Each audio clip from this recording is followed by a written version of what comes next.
Your house is worth whatever it's worth, right? Whoever sells it. Wrong. I'm Charlie. Welcome to Moving Home with Charlie, and thank you for coming. Charlie Landing grew up in Sussex, is the founder of Best Agent and presenter of Moving Home with Charlie. If you want to find one of these guys, look out for those compassionate professionals. All estate agents are not the same. So Charlie, what would be your advice for people interested in buying new builds right now? Don't overpay.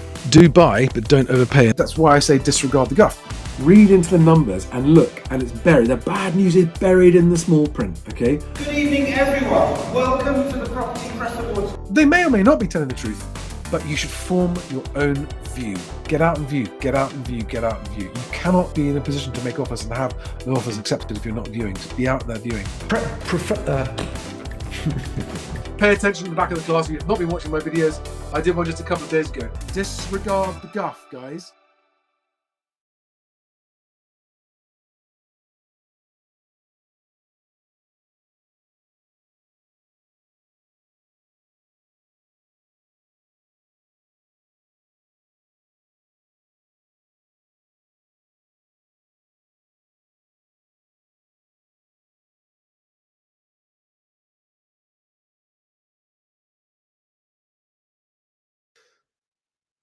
Hopefully you can. There we go. Right.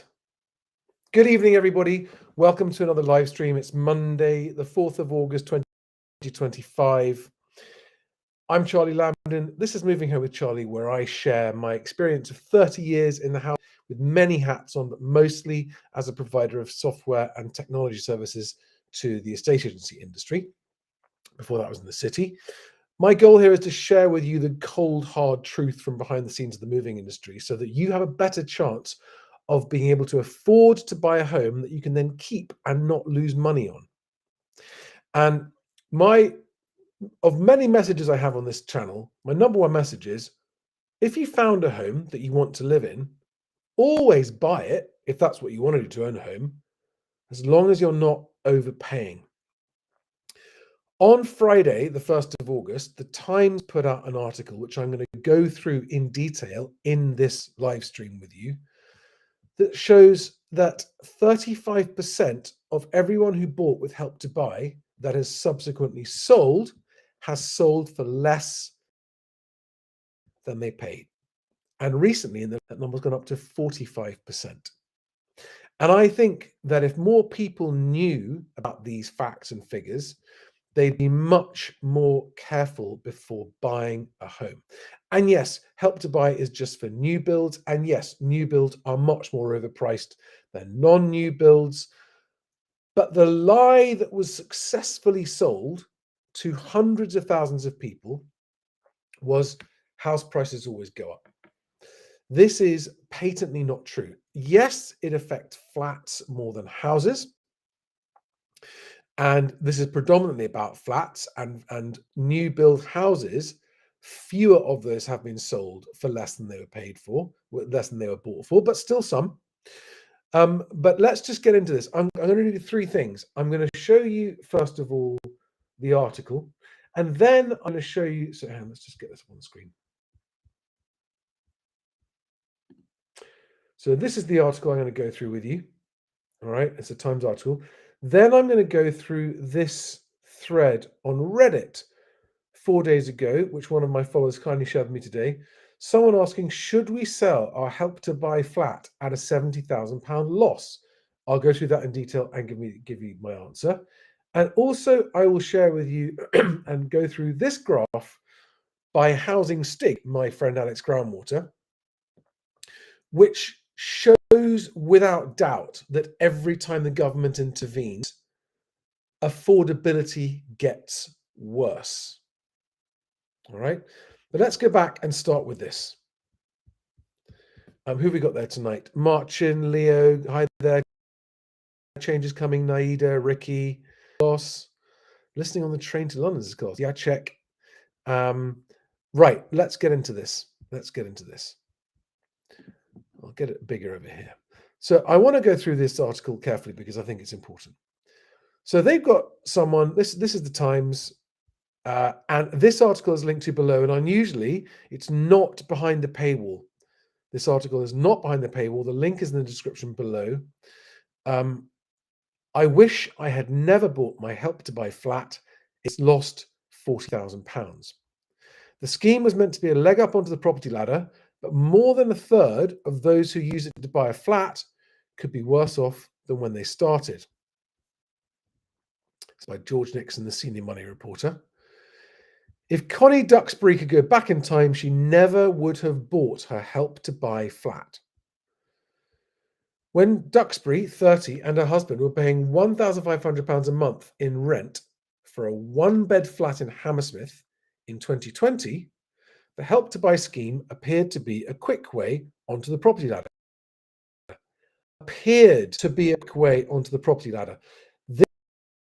This is the point, that so many people assume that getting onto the property ladder is always a fail-safe good thing. And this proves that it is not, especially with Help to Buy new builds. Help to Buy was created in 2013 to help aspiring first-time buyers own a home and allowed borrowers with at least a 5% deposit to take a government loan, interest-free for 5 years, worth up to 20% of the property's price, 40% in London. The idea was that because the government loan was interest-free, it would make owning much cheaper than renting. The scheme, which closed in March 2023, was only available on new build homes. The Duxburys hoped to buy a flat and then sell after a couple of years and move to somewhere bigger. Instead, they have gone backwards. The two-bedroom flat in Croydon they bought 5 years ago for £390,000, helped by a 25% loan from the government, finally found a buyer in March this year for £352,000. So that's nearly £40,000 less after 3 years on the market and 3 price reductions. So they were also victims of overvaluing by estate agents. This, after a 6-month delay to being built, drainage problems that left sewage coming through the wall, and a £5,000 cost to fix, 2 years in the blocks management company to avoid £20,000 a year service charge. So yeah, often buying new builds is just an absolute nightmare that you just can't wake up from.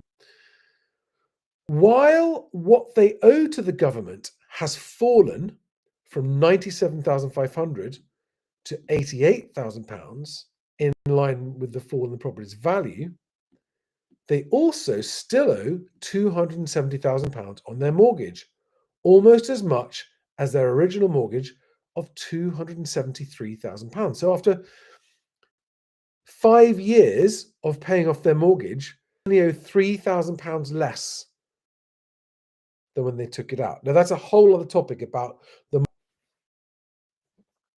Okay, if you pay them 5 years and only pay down £3,000, they will lose all of the £19,500 deposit used to buy the flat. And as they are selling, then they owed their mortgage lender, the government, they don't have enough savings left to buy another property and will be forced back into renting. Forced back into renting because they overpaid for home. We thought we were doing what you were meant to do, which was save up, buy, sell it, make a little profit, and move on. I'm actually looking forward to renting again because I know that if something goes wrong, it won't be up to us to pay. We would only buy somewhere if it was a house. I would never buy a flat again. Rising number of losers. The couple will thousands who used the 4.7 billion Help to Buy scheme only to see their flats fall in value. The government loan is at a fixed equity rather than value, meaning that if it lent you 20%, you will pay back 20% of the value at the time of repaying. Less money in actual terms because your property's fallen in value. If your property rises in value, you'll have to pay back more than the original loan. Some 11,500 flat owners in England have repaid their to-buy loans at a lower value than they borrowed. That's 35% of the total loans repaid in the 10 years that it's been there. The figures were obtained in a Freedom of Information request to Homes England, the government agency that administered Help to Buy. The problem is getting worse. In 2015-16, only 6% of the flats were paid back at less than someone had borrowed. But by 2024-25, the most recent year, the number had risen to 45% of the 5,000 repaid loans. So that's of the people who sold in the last tax year, sold at a low value has been limited to flats. Over the same time frame, the proportion of Help to Buy houses where the loans are repaid at a low value fell from 13% to 3%. Okay, so some house buyers who are selling for less, but it's mostly. And here's a graph.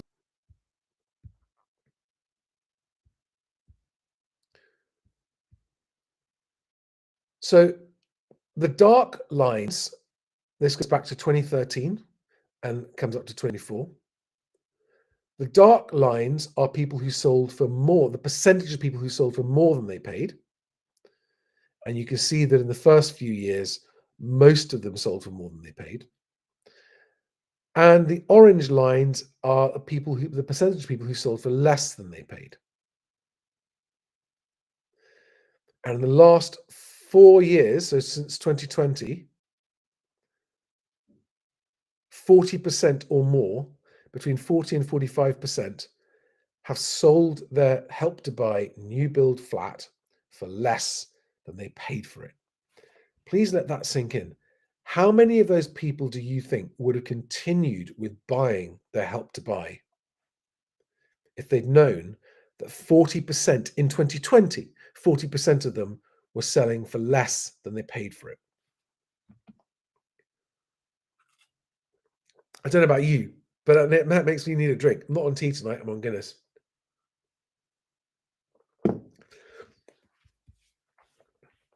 This is the trend. Okay, I'll let you read the rest of it yourself, right? But it breaks down a lot more detail about it. But the point I wanted to make to everybody, especially to all the first-time buyers watching, especially if you're new to the channel, is that no matter how many people tell you you can't go wrong, get on the property ladder, it's not always true. It is somewhere, it is in some places, and for some people, yes, it's true, but it is not a guarantee. And this is not limited to new builds, by the way. All right? It is not limited to new builds. It depends what you're buying, where you're buying it, whether it's got leasehold problems, whether the service charge has gone up. And this is particularly bad for leasehold flats, which for a lot of people, especially in the south, is the first thing that people buy. And by the way, Zupa put out some data showing that the percentage premium people pay for new builds over second-hand properties is highest for two-bedroom flats. It's something like a 50% premium over an equivalent size two-bed flat that isn't a new build. So when you buy a new build two-bed flat, that is tippy top of overpaying. All right, just bear that in mind. Now, am I saying don't buy? No, I'm not saying don't buy. What I'm saying is don't overpay. Make sure you buy well. Make sure you negotiate hard. This isn't the video I'm going to go into that, but when you're negotiating as a first-time buyer, you have precisely zero experience in negotiating the purchase of a house. You're also negotiating with someone who does it all day, every day for a living. So you're going to be outmaneuvered. You're going to be tricked and manipulated and fooled into overpaying. And the guys that do this are supported by the government's narrative and the lender's narrative and the portal's narrative about record house prices, record house prices, record house prices, but they never break it down and go, not leasehold flats though. Leasehold flats have been actually declining in value for pretty much 10 years now, but we don't talk about that in the headlines because that would stop first-time buyers buying new builds off new house building companies. By the way, the new house building companies are having an absolute shocker. Their share prices are falling. There are pockets of places in the country where affordability is better, where new builds are still selling, but they are in the minority.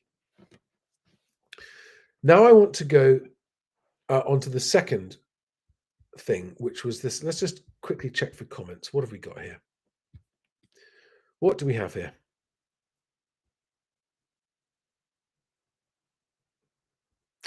And I know that there are people who go, oh, well, yeah, but they still lost less than they would have if they'd been paying to rent.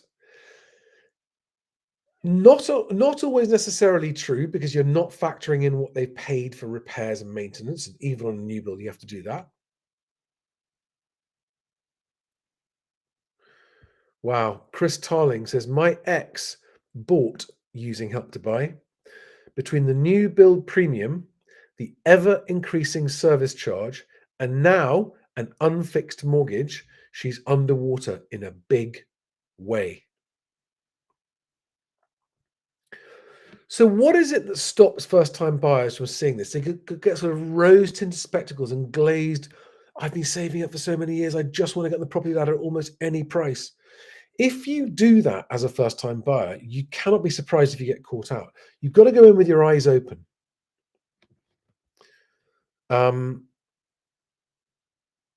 Good question. Change is coming. Says, does anyone still believe that saying in 2025 can't go wrong with bricks and mortar?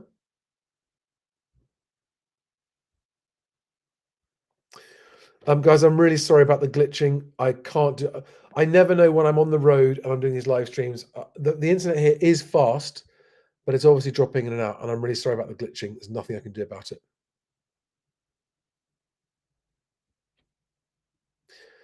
Dan on YouTube says, I follow a lot of American and Australian blogs. They termed this, we were doing what we were supposed to do, as herding people into debt. Now, let's go on to the next point, which is this Help to Buy question on Reddit. I'm going to answer this question. Let's just get it a bit bigger on screen for you. Should we sell our Help to Buy flat at a £70,000 loss? Now, this person is saying, we bought our two-bed London flat, a two-bed flat, always a two-bed flat, these are the worst ones, in 2020 for £400,000 using a 40% loan, that's the government Help to Buy, 160 grand, and a 5% deposit. So 20 grand deposit, 160 grand from the government, and then a mortgage for the rest. Flats in our area have since lost significant value, and a neighbour recently sold a similar flat for 330,000. Other comparable flats currently are listed on the market for between 350 and 370, but are struggling to sell and have been on the market for over a year. Now, what do you think is happening? If the last one that sold for 330, do you think they're going to be selling for more or less than that now? While we love the flat itself and don't regret purchasing, that's good to hear, the area isn't great and the development is poorly managed amidst rising service charge costs. Our family is growing and we'd love to move to a 3-bed house in a better location, closer to good schools and transport links. So here's someone who's on the property ladder, but would like to move up. Our question is, does it make sense to sell now when we'd likely have to make a huge loss of approximately £70,000 to secure a sale? Should we stay put for 3 to 5 years and hope the market might pick up? We would be reliant on the equity from the sale to purchase a house. If we sold at 330,000, we would only have about 50 grand equity after selling costs and repaying the Help to Buy to put towards the new house. If the market did pick up in 3 to 5 years, we could potentially have a bigger deposit on top of anything that we can save in that time. Okay. Now,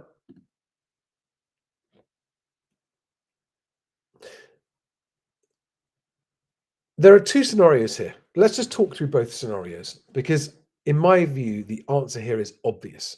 And the only option is if they want to end up in a 3-bed house, if they can do that now and swallow the 70 grand loss and still afford to buy a 3-bed house, they should do it now. If they know they can do it now, they should do it now. First of all, because that's what they want to do. They've said it. They want to go to a different area and live in a house. And secondly, because if they wait 3 to 4 or 5 years and the market picks up, then maybe they'll be able to do it in 3 to 5 years. But there's also a chance, and in my view, for reasons I'm about to explain, I think they're going to be less able to do it for a number of reasons. Number one, I think leasehold flats are going to continue to decline in value as 3-bed semi-detached houses continue to increase in value because they are so popular. Right? They're popular with downsizers. People downsizing from detached houses that are too expensive to run into semis, because those people are never going back into leasehold. And 3-bed semis are being bought by people upsizing from flats. So 3-bed semis and terraced houses are, generally speaking, with lots of regional exceptions and variations, generally speaking, more popular than flats. There is an exception to that rule in North London, right? In North London, flats are going up in value. Everything else is coming down in value. That's different reason, different market. But this is why never look at national averages. But the other reason that I think, and this is a much more serious reason, that I think they should, if they can do it now, if they can stomach the 70 grand loss and move, they should do it. And they should do it as fast as they can. Is because there is an increasing evidence that house values overall, the property market overall, is going to struggle, going to get weaker, prices are going to fall further, moving is going to get harder, living costs are going to get higher. And also employment and unemployment. Unemployment's going to go up. The coming wave of job replacement from AI, everyone's heard about it. No one's taking it seriously, or very few people are taking it seriously. And that is incredibly naive in my view. And so to anyone who is in a position now to move from the home that they're in to a home that they would rather be in, even if it means stomaching a loss on the house you're selling, if it was me, I would do it. Because the levels of uncertainty are only going to increase. The government's management of our economy is appalling and getting worse. Government debts are getting worse. I mean, is there anyone in the country who hasn't experienced an increase in council tax at the same time as a decrease in public services? Okay. And the government, everyone's expecting the government to put taxes up again in the autumn. What's that going to do to disposable income, to affordability, and to house prices?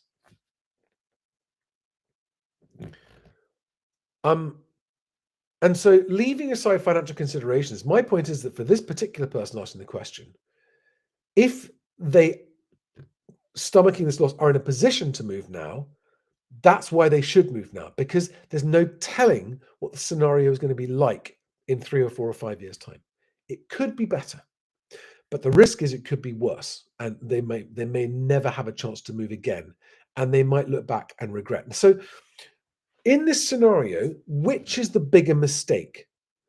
Moving and wishing that they hadn't, because later on they could have made more money on their sale, but getting into the house they want to be in. Is that a bigger mistake, or is a bigger mistake not moving, waiting and hoping they can move, and then finding out they can't when they could move now? That's a no-brainer. The second one is a much bigger mistake. Wishing they had moved when they could have moved and choosing not to would be a mistake that they could regret for the rest of their life. Whereas the regret of moving now and then finding out that if they waited a few years, they could have lost less money, that is a limited regret. That's not something that's going to last them for the rest of their lives. Jon Snow, quite right. You're supposed to live in them and be happy. I agree.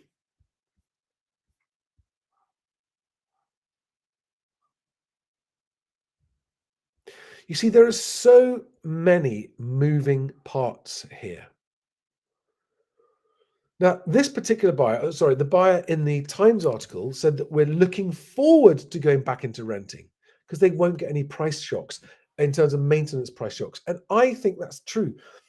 I think especially as standards of living are going to decline, that's what's expected by the OBR and by the Resolution Foundation in the next couple of years. People's disposable income is going to be declining. Nobody wants to have maintenance price shocks. So I think the argument, there are always people for whom renting is better and for whom buying is better. And I have never said that one is better than the other, because it depends on your life circumstances, what you do, where you want to be, where you want to commute to, what's happening in your personal life, what's happening in your financial life, all these things, right? There have always been people for whom renting makes more sense given their life circumstances, and people for whom buying makes more sense. And for those of you going, yeah, but what do you do if you just rent and then you get to retirement? That question makes the assumption that the person doesn't save and invest while renting. It's an astonishingly naive question, because if someone did choose to rent instead of own for 20, 25 years, they obviously know that they're going to have to retire one day and will need somewhere to live, right? So they're going to save up and make investments. There are many, many ways that you can save and invest for your retirement. Buying property is the only one people think about, because that's what people did in the last couple of generations. But that ship has sailed. That ship has sailed. If you are buying a home to live in because you think it's also going to be your pension, that is a huge mistake, and you haven't done the numbers. Now, the numbers are complicated to do, and this is why choosing a mortgage broker is so important, that you get one that helps you actually do the long-term planning. And you don't just go for any old quick, oh yeah, I'll get the cheapest rate type broker. And if you're a buyer out there thinking, I just want the cheapest mortgage rate, I just want to get on the mortgage on property ladder with the lowest mortgage payment, well, then you're likely to end up in the situation the person in the Times article did, which is they've paid off naff all of their mortgage after $3,000 after 5 years of paying a mortgage is all they've managed to pay off. If you don't run the numbers properly for your circumstances, you can expect to get caught out and be in trouble.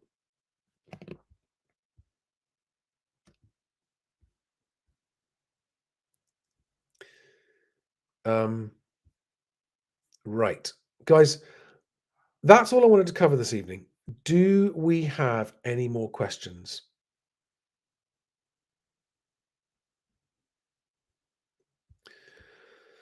Andy Johnson says, Charlie, hardly anyone saves in the UK, let alone invests. I'm sure you've heard the stats about the amount of people with £500 of savings. That's not true that hardly anyone does. A large number of people do save and invest, and a large number of people don't save and invest. And I feel very sorry for the ones who don't save and invest, because the end is inevitable for those guys.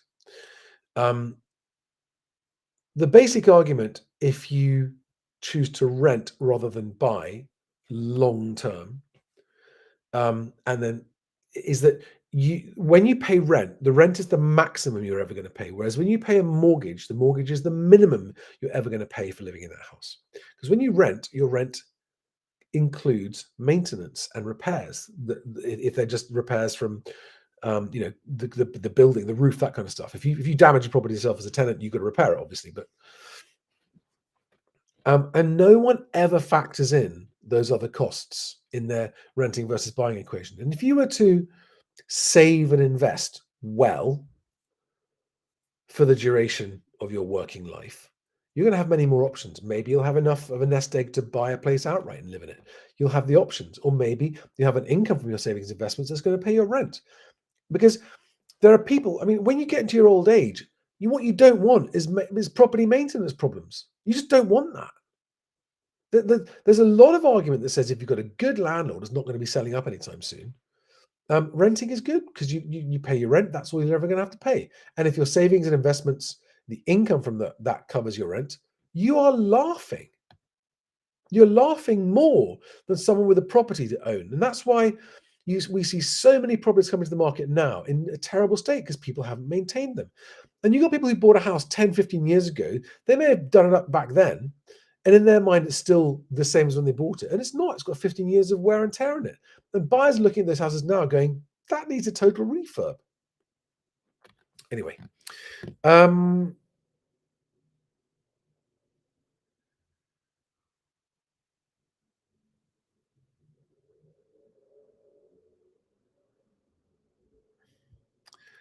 What does home ownership in the future look like to you? Will Blackstone and the PIF own everything? No, not everything. A large, I think it's something like 1/3 of the UK population owns their homes outright, right?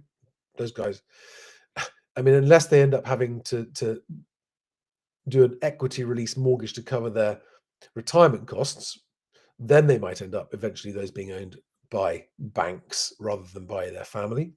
Inheritance tax is going to be a problem. I mean, the number one thing I'm teaching my kids, even though they're still small, is I'm teaching them about money. I'm teaching them about buying and selling stuff. I'm teaching them about just basics, and we're making it fun. I'm teaching them about different ways of spending money and how some money is just gone when you spend it. Some money you've got something you can sell again later. You might get some money back for it, and some money you can spend on something that gives you an income. And they're like, they're amazed. They're like, what? And so they're already developing this sixth sense that you don't spend your money on stuff that you've got nothing to show for afterwards. I just call it red, amber, and green. Red money is you spend it, gone, nothing to show for it. Amber money is you buy something, you have something to show for it. You may or may not get your money back on it, but you get something back for it. Something you can buy and then sell later, get some money back. That money isn't just gone overnight.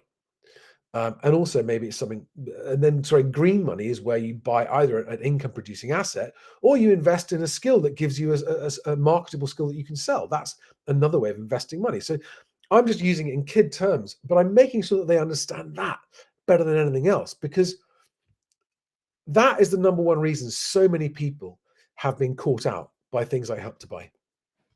I also want to show you, I promised to show this actually, I forgot. So this is Housing Stig's graph on all of the times that the government has intervened. And the blue line is not prices. The blue line is wages to house price ratio. And it's on the left-hand axis, you can see the number, right? So 4, and it goes between 4 is the lowest, 4 times salary, up to 9, just over 9 times salary.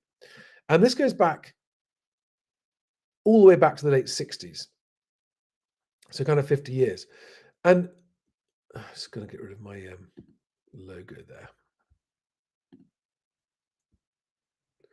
That red line, that very, very steep increase in in basically affordability, right? So the blue line, when the blue line goes up, affordability gets worse. When the blue line comes down, affordability gets better. Okay.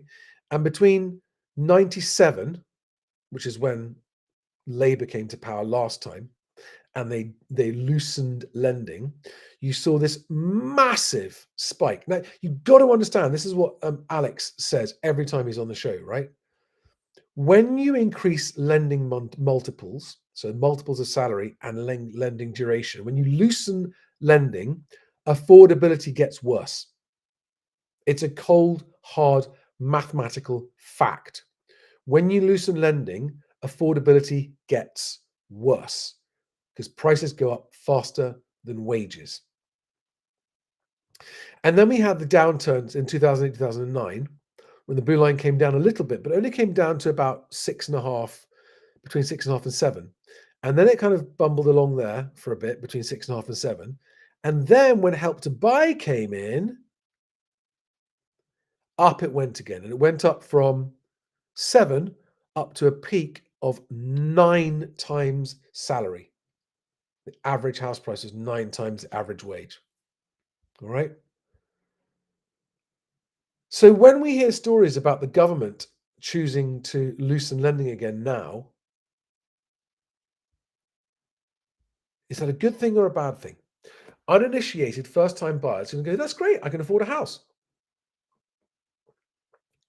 Affordability for everyone else gets worse.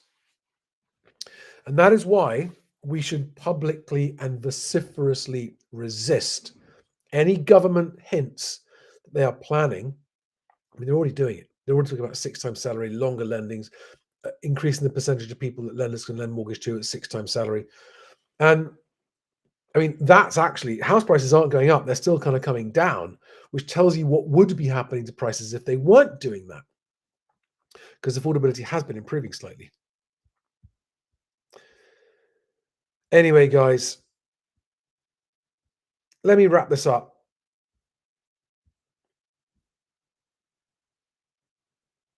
Let's look at some of your comments here before I go.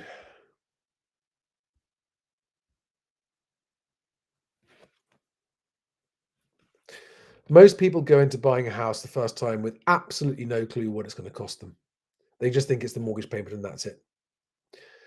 And if they wanted to do their homework, and it's confirmation bias, isn't it? When you're looking to make a big decision and your subconscious just wants the house, you look for evidence that you're making the right decision, and you consciously or subconsciously ignore the stories that tell you maybe it's a risky, bad idea. I think that's why my channel's never really got very, very big, because this is not what most first-time buyers want to hear. And I think most first-time buyers who do watch my channel are the wiser ones, because you're going, oh, okay, well, we do want to buy a house.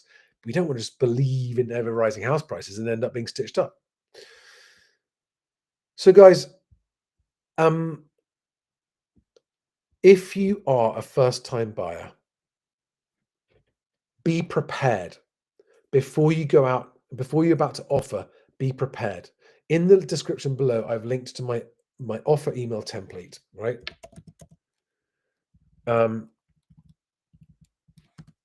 just going to put it up on screen again to let you guys that haven't seen it see it, because this is completely free to use, and there's a video embedded in it that breaks down in detail exactly how to use the offer email template, and it explains in detail everything you're going to need, and then gives you a Google Doc version so you can use and go and create your own Google Doc version, and then you edit it for your own use, basically, right? And this helps you improve your chances of having your offer accepted when you're offering less than other people, or if you're offering the same as other people, but you're more prepared than other people. So if you are buying, I'm here to help people buy if you want to buy a home, and I'm here to help you buy without being stiffed, right, and stooped and everything else. Make sure you got a mortgage in principle, a credit checked, named mortgage in principle. Make sure you've got proof of your deposit funds.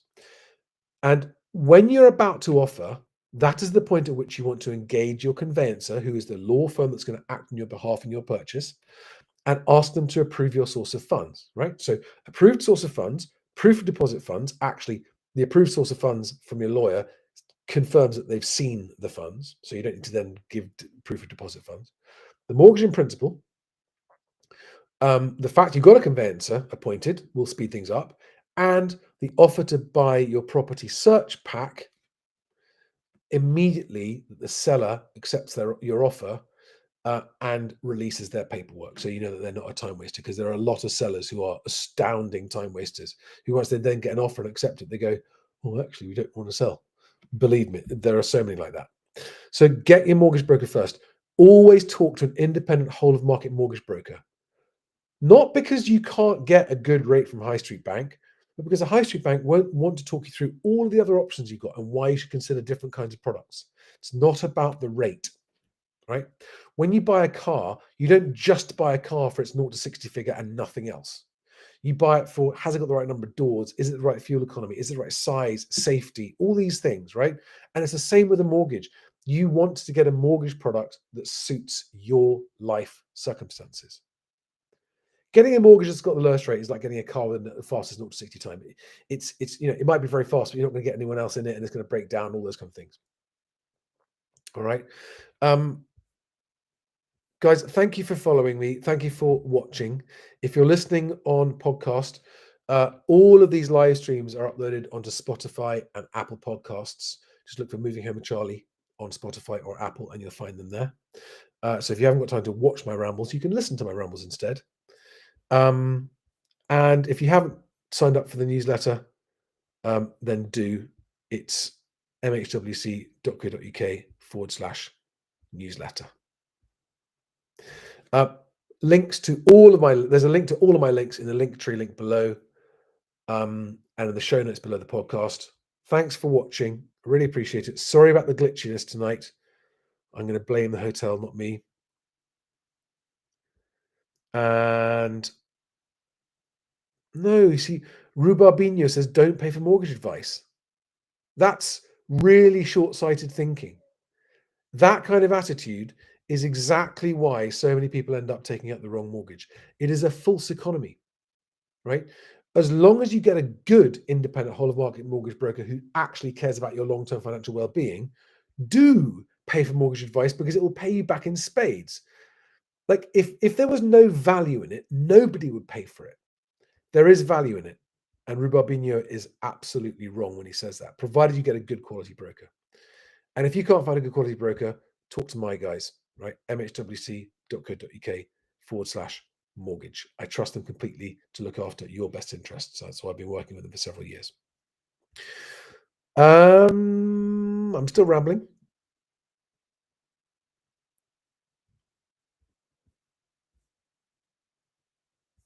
I've got to call it. I've got to go. Guys, I really appreciate you all watching. Thanks for following.